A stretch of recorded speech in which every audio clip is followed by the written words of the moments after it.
Welcome everybody to this joint podcast between Integral Forum and Parallax.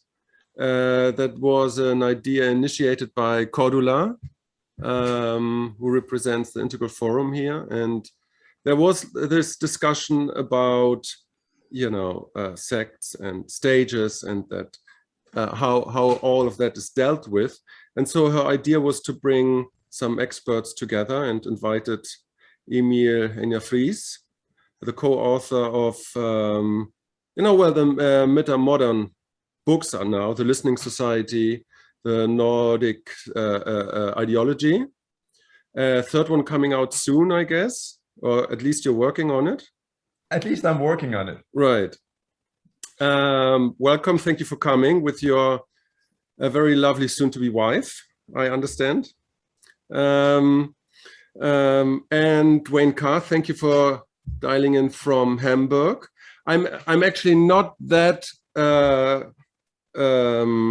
acquainted with your work, but Cordula invited you and I trust her completely. So I will be very happy that you're here and learn what you have to say. And so my name is Thomas Mark, and I give the word back to Cordula to start this talk. Thank you, Tom. And maybe we just do a quick first round. I mean, we've got a rather provocative title here. Is enlightenment a psychosis? ? And maybe we just do a quick round. What resonates with you each to that title? What is your experience personally in your work life, community-wise? And so, Wayne, would you like to start to just brief yourself in? Okay. Is enlightenment a psychosis? I would certainly say if it's isolated, if it can be, but I think true enlightenment really is quite healthy, and but it opens the door to psychotic-like experiences. But those experiences have to be integrated. They have to be metabolized. But I think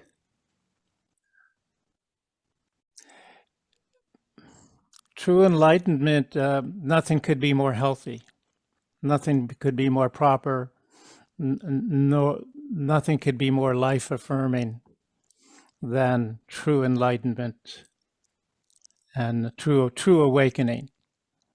So I will start with that.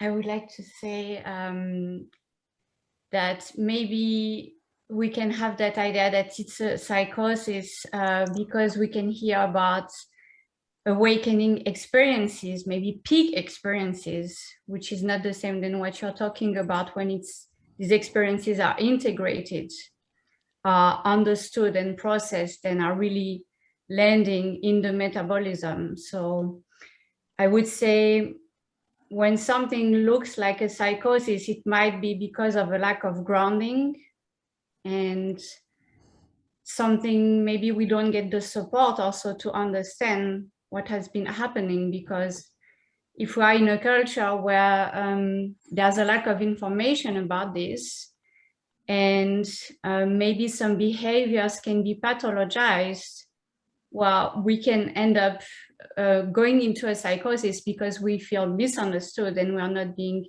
held with empathy. So it's like being traumatized in the awakening experience could lead to psychosis. I mean, that could be an hypothesis. I don't know if it's maybe something you saw as a clinical psychologist might have made interesting. Yes, it's a little bit akin to the Kundalini awakening. If it comes too fast, it can lead to psychosis. If things can't be assimilated, if it can't be, if you're not, it can't be a container for it, then you can collapse and regress and withdraw. So there has to be internal and external support, a container for it, to allow it to blossom and to become really healthy. Yes. Yes, and I feel that in the West, maybe we like the Sangha, the community of people, the supervision and intervision, and maybe, you know, protocols where with clear practices developing certain aspects, and a rhythm and an order between the practices, because they come from traditions that have been, you know, tested and peer reviewed. And here we have YouTube, and someone can just Google, oh, how do I awaken my Kundalini? And then do a practice he might not be ready for. And then something happens he also cannot understand, and he has no one to talk to about it. So I feel that we lack the framework for this, and we just have too much information available that is completely scattered, and people can just try out things without knowing what's the purpose of it, what's the effect of it, who can I talk to if something happens. And yeah. Yeah, so it can be precarious, dangerous, if there's not the appropriate support and structure and Sangha and background. Mm-hmm. And also cognitive understanding. Yes. I just toss another question in there, and then maybe, Amy, we can bring you in also.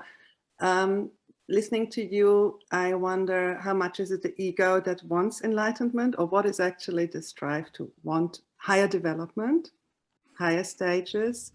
How much of that, and how can we know, is the ego position, and what is actually a true, heartful, innocent longing towards enlightenment? And then I'd like to hear from Tom, what is your perception of enlightenment? So maybe we can make a little circle to bring everyone in.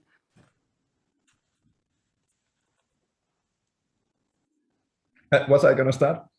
Yeah, as you said, Tom. Right. Well, we're sitting here with two experts on the matter. I don't even know if I believe enlightenment exists, and I'm not a therapist, and I'm not a particularly spiritual person.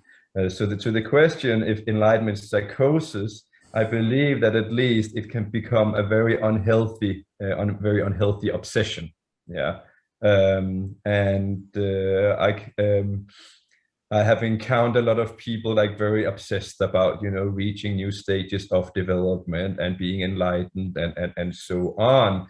And then I personally don't see anything, you know, amazing coming out of it. You know, people just, I'm interested in like going out in the world, changing the world. So, and often, you know, I see it as just like, in the integral community, this disease of being obsessed with stages that is kind of like Mensa, then instead of going out in the world and doing great things, you know, we sit there and obsess about our stages and who is enlightened and who is not. And if my gut feeling is telling me that the less people start talk about enlightenment, the more enlightened they probably are. Yeah, I'm reminded of the Buddhist saying that the best way to seek Buddha is not to seek Buddha at all, to let go of a certain kind of search. And I think there is the evolutionary impulse to really find that innocent evolutionary impulse to awaken, and also what some people call the co-creative impulse, to really feel it, to harness that, and to feel that pull or that push or whatever it is that's beyond the ego.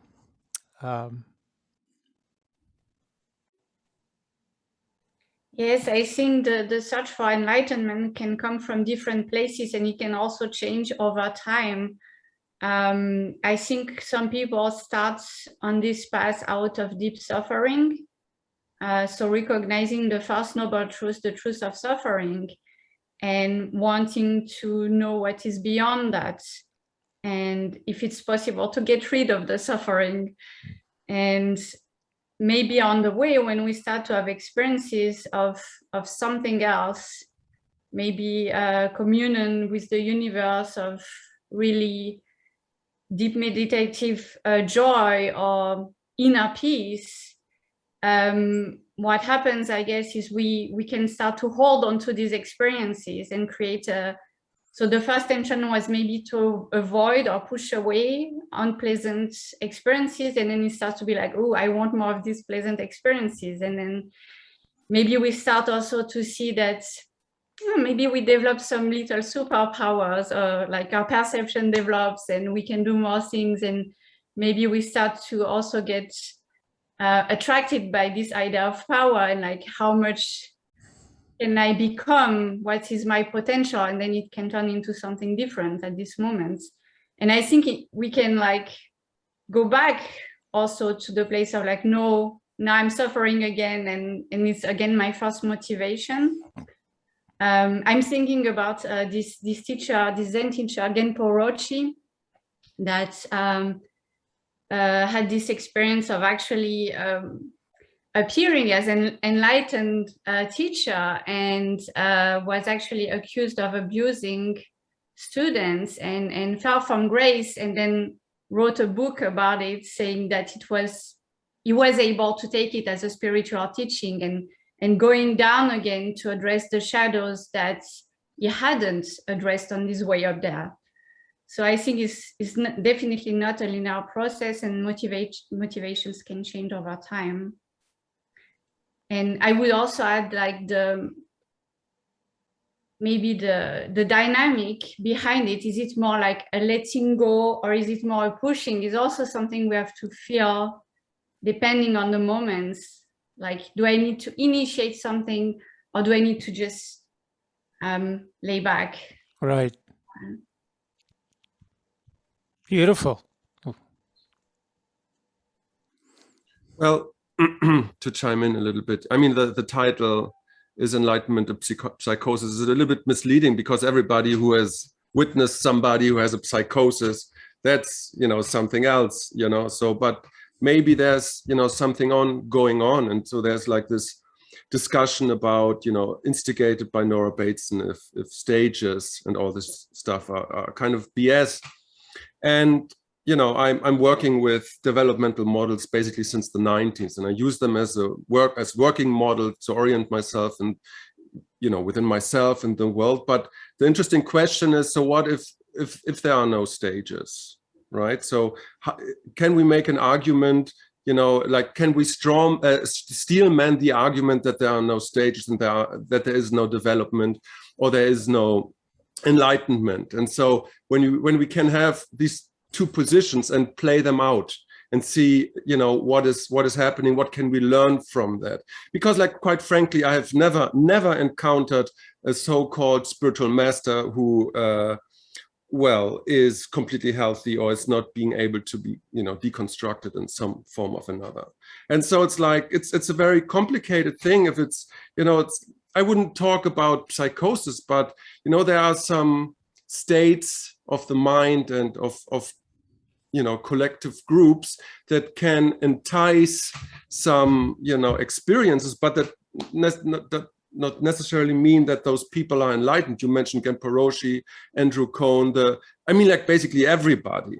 And I don't believe that those people who are supposed to be like post-turquoise, post-integral, are basically the future of humankind, what, you know, these developmental models kind of suggest. I would rather kill myself than to think that those people are, you know, somewhat our future. And so we have to steelman the argument that maybe we kind of get it wrong, and see what do we get out of this argument and this discussion.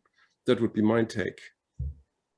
Tom, let me just jump in there. Emil, I saw you just a minute, I want to hear from you also, how would you define the psychosis in this, and how would you define enlightenment as not talking in stages, just in your personal experience with people around you or yourself or us?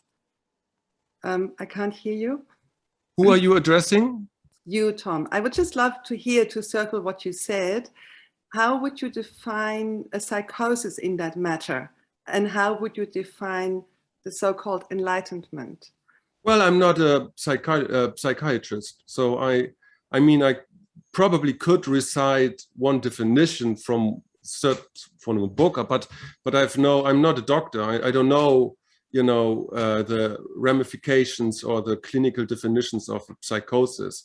You know, it's not my, I couldn't do it. And enlightenment is, you know, something that kind of, you know, depends on who you're reading to. It's like Patanjali, or, you know, it's like, it's you know, it's complicated to just, but I'd just like to hear from you, how would you define, forgetting all terminologies and descriptions, what would be an enlightened state of being? Well, an enlightened state of being would be able to personally deconstruct all, you know, models about, you know, enlightenment and development, and be you know, have the cognitive ability to, you know, work with different kind of models and apply them according to their usefulness. You know, that would be one kind of, you know, way of critical thinking, or you know, enlightenment or whatever. It's like, we don't, if you can do this, if you can put your own worldview in some form of brackets and view them as an object, and you're not attached to your own worldviews, then you're pretty far out there, I think, you know, and you know. That sounds very, very cognitive to me. So how would you include emotions and being itself and the body? How would you include all the different lines of development? Well, I mean, as far as I understand my own internal cosmos, you know, my emotions and my acting is fairly dependent on the narratives and the worldviews that I choose. And so if I can look at my narratives and worldviews in a more, you know, abstract way, or even if I can choose them at to some capacity, then I choose my internal emotional being and life. And so it's like, you know, I mean, emotions are not random, you know, they are like expressions of the, you know, the schema and the narratives and the games and the scripts. Eric Byrne, for example, uses the word scripts, you know, and games that you play. And so as soon as you change your scripts and the games, you have a different, you know, emotional life, of course. And so that would be my answer to this. I'm a pragmatic. Yeah. Emil, you had something. Yeah, well, but maybe enlightenment is more of a neurosis in spiritual circles. No, it was just Tom saying that what if there are no stages? Of course, there are no stages. Just like there's no latitude and longitude either. Like the equator doesn't exist. It's just a model we came up with in order to navigate the globe. That being said, having latitudes and longitudes is an excellent way of navigating the globe. And until we have a better system, well, I think we should keep latitude and longitude. And it's the same when it comes to stage models. Yeah. If you have a better way of explaining why some people turn into Nazis and other people turn into hippies, well, let's use that. But thus far, stage models is the best way to explain the qualitative differences in people's psychology on a number of issues.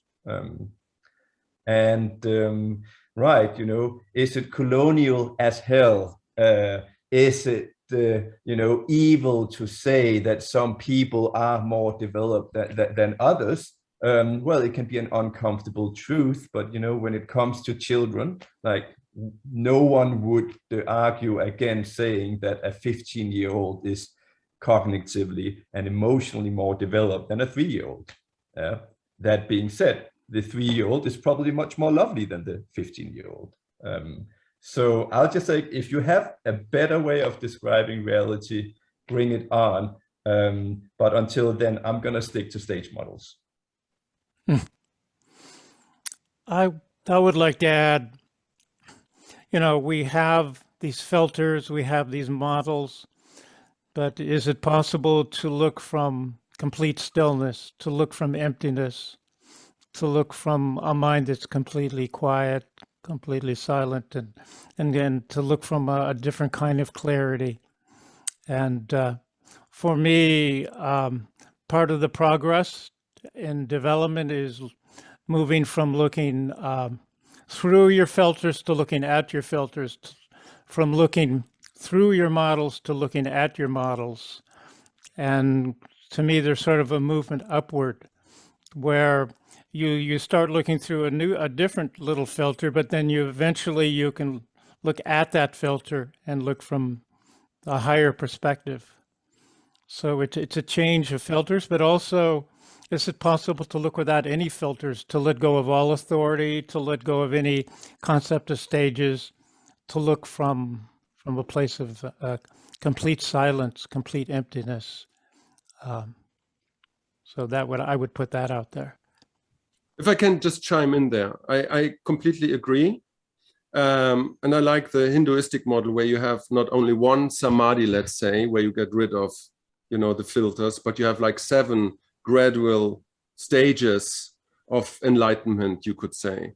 And the last one is actually, the one without filter, where there are no concepts anymore through and which to, navigate and to observe. And so that's like the 7th stage where you just, embrace the chaos, so to speak, and the first stages are more, a more awareness of emptiness and, but the 7th stage recognizes that even emptiness is still a form, paradoxically.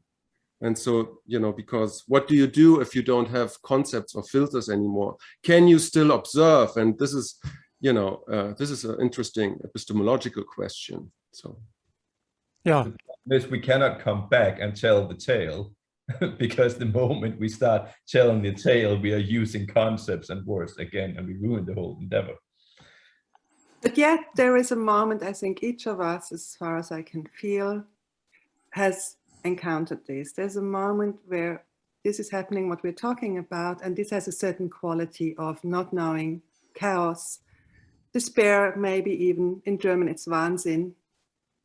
Can we talk about that? And also, Wayne, how do you deal with people when meditation or non-dualistic practices can be very helpful, but still in the circle of people I encounter something that I privately would call close to enlightenment. It's a state of definite anxiety, but in a good way. It's not necessarily a still and peaceful way. It's a profoundly alert, ecstatic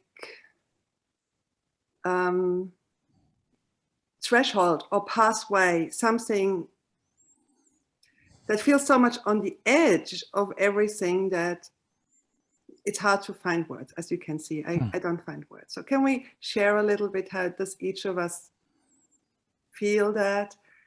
And that was also my initial question. This can feel like close to psychosis at times.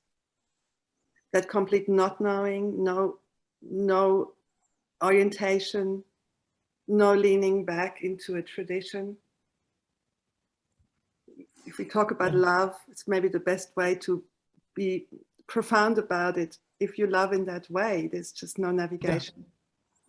So yes, the psychosis, which is the loss of boundaries, the loss of discrimination, which is the inability to distinguish between fantasy life and dream life and waking life, it's all lost.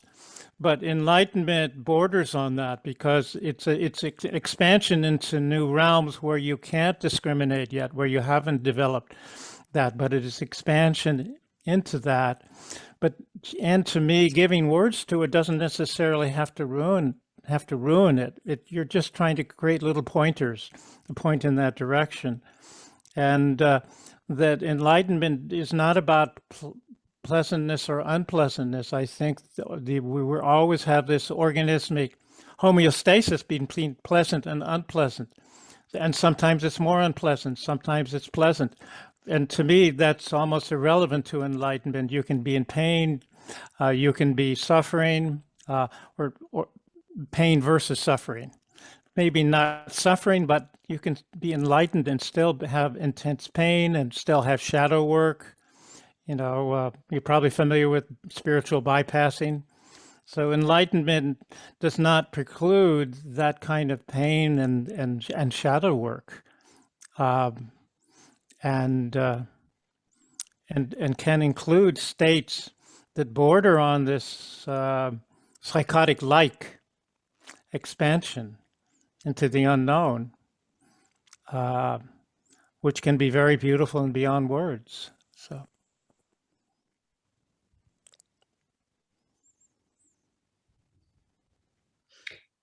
I would like to bind maybe what we were saying before about the stages of development with what you're talking about, Cordula, because in the Buddhist tradition, we also have stages of insight. And I feel that these maps, because like you were saying, it's useful to navigate. Those are maps. They can help us to go into the acceptance, to go more into the observation. And you know what you're describing, Cordo, I don't know if it's the same, but what it evokes in my experience is what the Buddhists call the review stage, which is a bit of a mix of all the dukkha stages, so the stages of the insight of suffering. So fear, disgust, hatred, and you know, you go through all these stages observing, and at the end they all come together, and you also lose orientation in the physical space, like the perspective starts to change, the floor starts to be, you don't feel like where you're putting your feet on, and it just, you completely lose orientation. And I feel that for me, knowing it's actually a thing, it's a stage, it's something, it really helped me to go in the meta level of observing it for what it is, and knowing also with the knowledge of impermanence, it's not going to last forever. It helps, but observing it for what it is, something I'm going through because I want to learn about this type of suffering. Exactly. I think like what, you know, a lot of people, you know, I phrase it differently. Something that I always have to remind myself is that stages are, you know, it's like, it's something, you know, that should enable you to do something. You know, it's like, because, you know, the developmental models, they have a history in itself from, you know, the Jacob's ladder from the Bible that, you know, developed in a kind of a grading system in the, you know, esoteric Hermeticism, where you had like these stages of, you know, these grades basically. And if you look at them, they're quite similar to the more scientific stages, you know, that we have, that we can describe today. But the idea of these grades, of these, you know, circles was, you know, every grade should enable you to do something. You know, it's not just about knowledge. It's not about, you know, I can say, oh, well, I'm postmodern, or I'm integral, I'm that, or this is that. No, it should enable you to do, you know, good in the world, whatever that means. You know, it should enable you to relate in ever more complex ways with yourself to the world. And that's it. And if that aspect of, you know, let's say volition, or acting within the world and being in the world and with the world, if that, you know, is missing, then the whole theory of development, that doesn't really make sense, because, you know, it's just like a pointer of something that we can learn to do. We can learn to be, you know, be more inclusive and to love more, and all these things. But if you just, you know, in that way, Wayne, I completely agree. If it's just mental, if it's just cognitive, then there are like these whole dimensions missing. You know, I think the, you know, the marker is the action, and that what you can do with it. Yes, to really include to act, to be in the world, to turn perception into action, to really to do as well as to be. Right. And find the rhythm between doing and being. I think is tremendously important. And I think in my knowledge, what many of the mystics are saying is that clear perception is not separable from action. If you really see clearly, you act. So.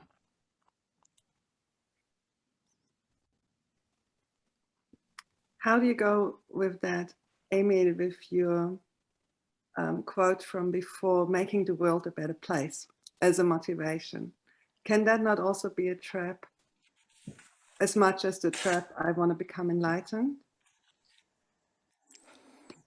Well, I think it's a better trap. Like I would rather fail at trying to make the world a better place than trying to get enlightened. It's also getting enlightened. You were talking about these non-dual experiences. Well, I'm still working on it with a little help from my beautiful wife. My motivation, like with stage theories, is that I find it's a brilliant way of describing the world, and I believe that the emotional, and if we could use like the S word, spiritual development, is paramount to basically save the world. If we don't develop, we will vanish from the surface of the earth. And is that a trap? Yeah, maybe I'm trapped in some deluded idea that that I can save the world, make it a better place. Like, yes, it's a trap, just like religion. Yeah, I wake up every morning, and even in the hardest of times, I have faith in that the stuff that I'm doing is doing something good. I also know that if it's going to do something good, it's also going to do something bad. I'm aware of the risks that, you know, if my work is going to be efficient, some people are also going to get hurt. So is it a trap? Yeah, maybe, but I feel it feels kind of good to be trapped in the idea of being a do-gooder, a man with a mission to save the world. I like that. I like that too. But, you know, we have elections this weekend. I didn't plan on talking about it, but as you know, I've been very politically interested the last 2 weeks, more than ever. And so hearing all these slogans of making the world a better place, more windkraft, wind chains, more climate change, more this and that. So just tossing the question back to you, Emil, and maybe to everyone, what would a better world look like? Well, a better world would be one that, of course, would be environmentally sustainable, because if it's not, well, then we will regress back to some kind of Mad Max society. I wouldn't like to live there. But a better world would be one where people's emotional needs are being satisfied much more efficiently than they are today. Yeah, a world where people would have better social relationships, that they would have a better self-esteem. They would feel that they would actualize self-realization, that they wouldn't be trapped in a hamster wheel. That would be a better world for me. And what we must do is that we must develop, because I believe development exists. I believe in progress. Progress is possible. Progress has happened. Things have developed, for good and worse, but also for good. And I believe that we need to develop our relationships to each other. We need to develop our relationship to society and the earth, and we need to develop our relationships to ourselves. And all of these developments, you know, would happen in tandem. You develop one aspect, and you can also develop another aspect. And I believe that we can reach not only higher stages, because the stages are just means, right? Like to live in a modern society, industrial society is not a goal in itself. Like the whole purpose of living in a modern society is that the average citizen is on a higher state, yeah, that we experience less suffering and more joy and happiness. I'm a firm believer in happiness. I know it has gone out of fashion, but I believe people should be happier than they are today. And I also believe that it is possible if we turn our gaze inwards. I mean, just a short follow-up question, Emil. So what do you make of that Bardian argument that there is no development and that the only thing that happens is that we got a more technical, and develop technology, like even philosophy being a technological, artifact, we get more proficient with models, with schemata, with patterns, but it's like we as a people, we don't really develop. So what do you make of that argument? Well, you could also say that, people just change, right? The same with technology. Well, before we used horses, now we use cars, tomatoes, potatoes. Like a medieval person, thinking that God is punishing him for his sin, and like a modern person thinking that, we can actually change the world through science, Yeah, they're just different from each other. Yeah, well, I mean, it was like even Wilber's argument that you can take 95% of all human beings and put them in the medieval ages. And, after 2 weeks, they would feel no difference, basically. Well, I think if we took some modern people, they would probably complain a lot. Yeah, well, I would say they did complain back then also, So, well, I don't know. No, I believe that we can actually prove like how people they behave. For example, people used to murder each other. People used to beat their wives and children. They used to put other people's on and burn them. Yeah. Okay, we don't do that today. Also, 30 years ago, it was common to think that that it was wrong to be gay, that the gay people were disgusting. Nowadays, you will be considered a bigot if you say that. I'm a historian, we can just go down in the archives and then we can very easily see that things have changed for the better. I'm getting your argument, but you could also, I don't want to drag this out too much, but you can also, there's the study, and I think like Christopher Ryan, this anthropologist, he wrote about that if you invite people back to Amazonian tribes or, prehistoric tribes and let them live there like for a couple of months, they don't want to go back. That's the crucial issue, that life, that civilization could be viewed, as a sickness. Yes. And it's and that life in a tribe where you have community and a 3-hour workday, which is designed to help the tribe to survive, and all that thing that are there, that's like a better life than that what we can imagine having now. Yeah. And there's a particular reason you are talking about going back to living with an animistic tribe, right? Going back to the Middle Ages, because people wouldn't enjoy that. Well, I'd like about going, because our brains, have been evolutionary wired to live, in an animistic mindset and living as hunter-gatherers. That's like our original home, like living in this densely packed industrial society. Our brains are not wired for that. I wanted to add that we are primates. We're living in a human zoo, and we behave like zoo animals.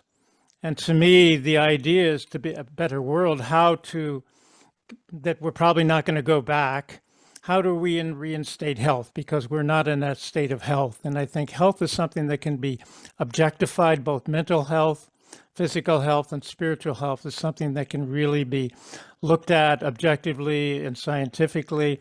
So the question is, how do we reinstate health for a better world, and what does it look like? And for me, it means that we really have to teach on the most basic levels, feeling skills, thinking skills, how to being skills, communication skills, healing skills, relational skills, just on square one, so that we can reconnect and really explore what does it mean to be healthy in this, how can we achieve health in this human zoo?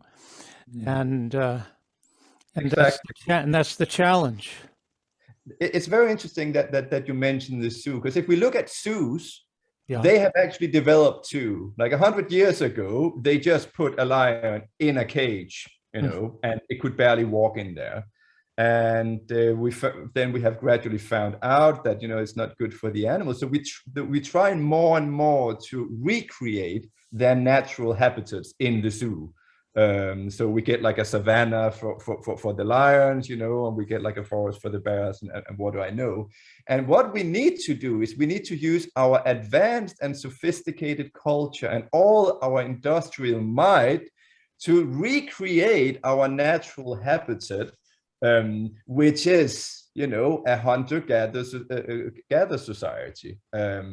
And because that's, we feel at home, like the society we live in now, where we have an abundance of calories, yeah, is making us sick. And now we have all these dopamine feeding gadgets. I read that, like, you know, mental health is plummeting, and, you know, social media and, you know, overconsumption of media is partly to blame. You know, our brains is just overwhelmed. And I think that, you know, within the next 10 to 20 years, you know, when we see the first generations really harmed by, you know, this abundance of harmful technologies, that we will try to, okay, how can we create environments that are adapted to how our brains are actually wired? Because we are not wired for this society, and the complexity is overwhelming us, and it's making us sick. And it's something we talk about, you know, at every stage there are beauties lost, right? We don't build cathedrals anymore, right? That's gone by error. And you have the Sagrada Familia. They build these things for 200 years now. So yeah, it is, there's always exceptions to the rule. But we build a lot of shopping malls, but cathedrals. And I believe that, you know, with an integral mindset of knowing all the stages, how can we reintegrate all these beauties lost? Yeah. Yeah. And of course, we don't want to recreate the high mortality rates, you know, of a hunter-gatherer lifestyle. We don't want to recreate the superstition, you know, of the Middle Ages. But there are things that we have lost with development that could be wise to reintegrate, you know, on the next stage of societal development. So I think that's the challenge, is how do we creatively do that? How do we use new technology and new architecture and new building and new psychotherapy techniques to from a multiple perspectives, put those lost beauties back in and create even new beauties, because I think our destiny is to transcend ourselves. We're always growing and transcending. Another thing I wanted to say, that you know, modern society refines things, and whatever we refine becomes addictive. So so our dopamine all gets completely out of balance. And one definition of enlightenment that I would put forward is, an enlightened person is someone who exquisitely manages his dopamine or her dopamine. Yeah. So. Yes, you know, depression is on the rise. I've heard, like, doctors, they have some doctors, maybe some of the enlightened ones, have started prescribing dopamine fasting. Yeah. Like 1 month without any computer games, any Netflix, social media.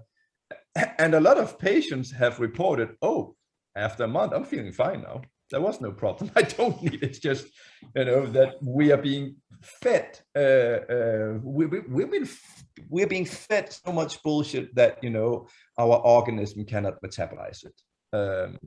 And precisely.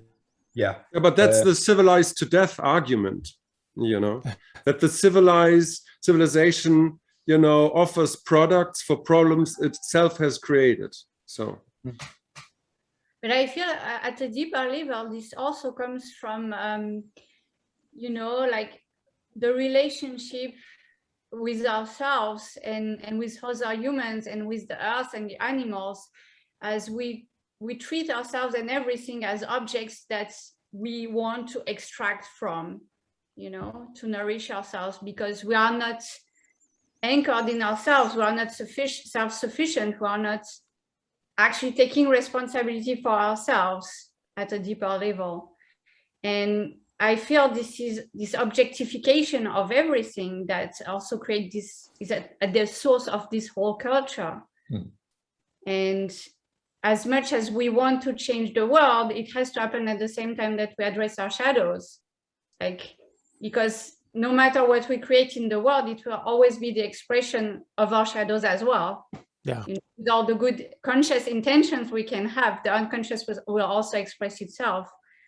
So to come back to what you were saying before, Tom, about enlightened teachers, I feel that they're also the expression of the shadow of spirituality, of thinking, oh, the human is, well, maybe it's the Christian shadow, this idea of sin, the human is not perfect, and we need to become perfect. That is what people think is being enlightened, is perfect.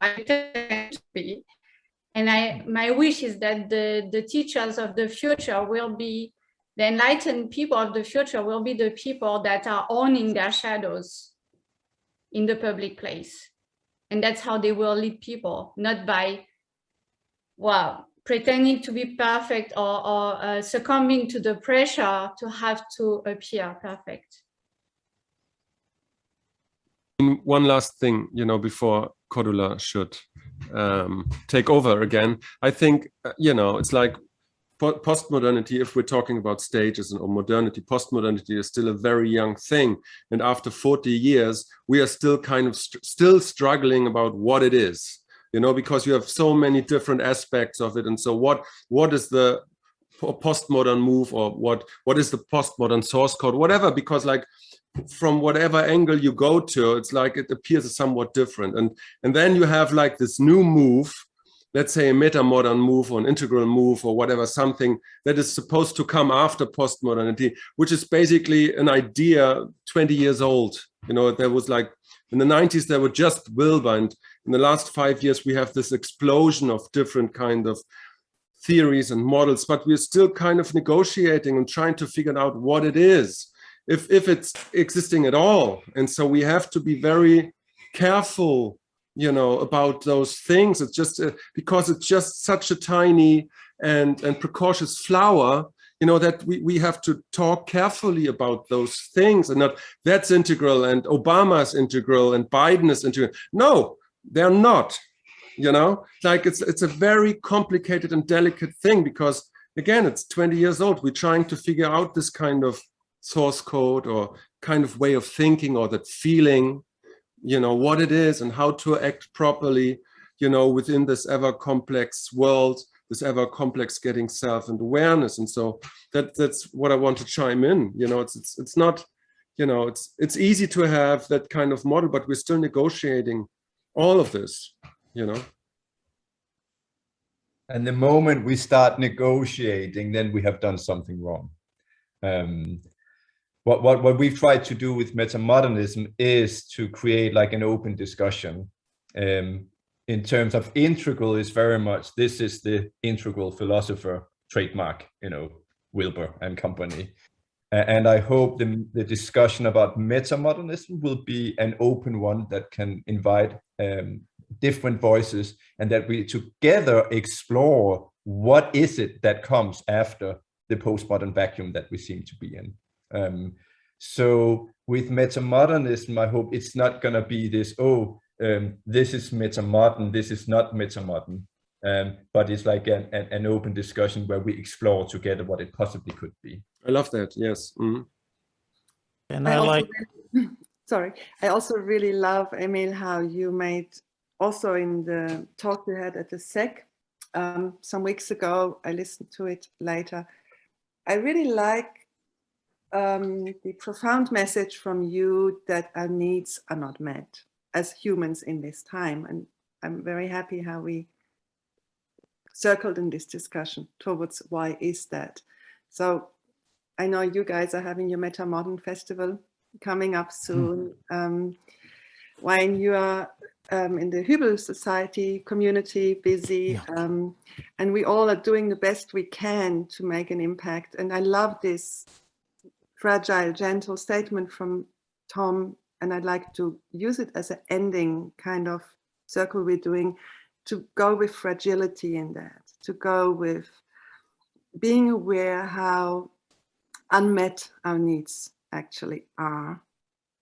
And that in the integral community where we're so over-intellectualized and academic and so quick in knowing, that we take more from that attitude that Emil and Tom, you expressed now, and of course, everyone here brought the heart into it, but as an ending statement, just to keep that fragility to heart.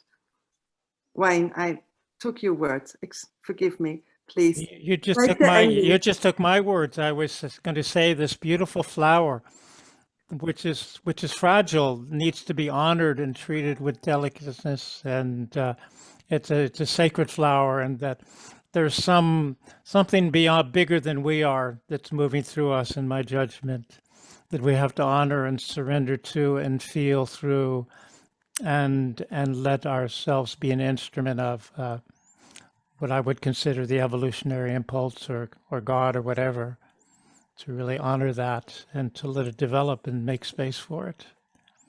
So. Well, I thank you all in that matter for making space for this beautiful talk.